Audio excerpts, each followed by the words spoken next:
What's going on, guys? I just wanted to thank you all again for all your congratulation texts and calls. It means a ton. I won my second BFL this past weekend on Lake Okeechobee. The last 2 years I've had 19 second place finishes, so this feels like my first win ever. It feels amazing. To top it off, I've had this boat for over 10 years now, and I've never had any electronics on it. Well, a couple of months ago, I reached out to Rich at Hydrilla Gear, and I've been fishing the last couple of years. I noticed a lot of guys using electronics around me catching fish, and I'm wondering, like, well, what the heck am I casting at, or what's down there, or whatever. Because in the past, I've always kind of felt with my rod tip to see what kind of bottom it is, or I'd throw a big heavy rattle trap to see if I could find some grass or eelgrass or whatever. And I'd even be marking like a landmark with a tree and say, okay, I'm not gonna go past this tree, or I'm catching them between this tree, this palm tree, and this cattail head, or whatever it is. After getting whooped several times and really feeling that I'm at a disadvantage at times, I called Rich up and I said, hey man, I think it's time to put one of these underwater cameras on my boat. And it's legal. I wasn't, like I said, I've always fished without electronics. I've always been against them. But guys, this is 100% legal, and I'm telling you, it makes a huge difference on the water. I didn't win this BFL scoping these fish, but I won this BFL because in practice, I was able to see the bottom, see where the mine cichlid beds were at, really dial in an area, have it shut off during the tournament, know where those areas were, and attacking those areas from different angles with different techniques, slowing down, different colors, really dialing, catching those bigger bass. I want to give Rich a huge shout out because Rich will tell you right away what's junk, what's good. He's always up to date with the latest technology. He sells all kinds of electronics, everything, power poles, batteries.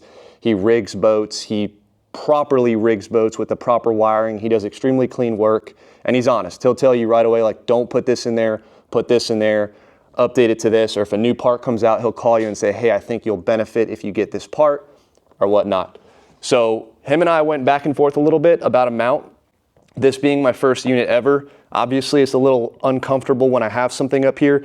We got it to get off of the front deck, which is great. So if I am fishing heavy matted grass and I'm throwing a frog, for example, over heavy matted grass, I'm not smacking this unit. It's off the deck, it's out of the way, it's great. And this mount right here, it's freaking badass. So I'm just gonna show you how you can use it. So say you're practicing and you're not fishing, but you just kind of want to read that bottom because the water clarity is not great and you can't see 3 to 4 feet down, like what we're kind of experiencing on the lake at the moment.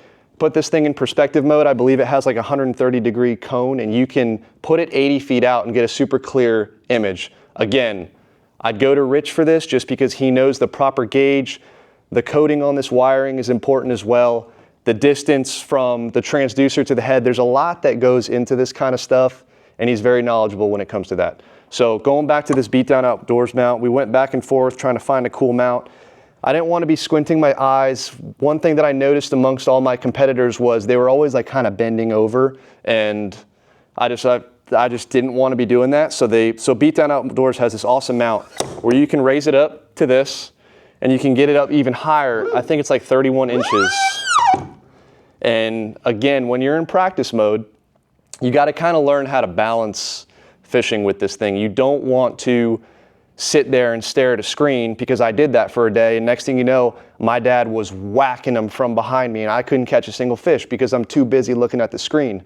So personally, I think the best way to use this is go out and practice. You don't have to fish, but just find the areas with the harder bottom where the bait fish is, maybe see how the fish are setting up, and then when tournament comes around, shut it off, know that those areas are there, and attack them as a fisherman. So this is pretty neat. If you're practicing, you can kind of put it up high like this. You don't have to be hunched over, and you can read the bottom of the lake. No matter how dirty the water is, you can see the bottom, you can see the bait fish, you can see the bass. It's pretty neat.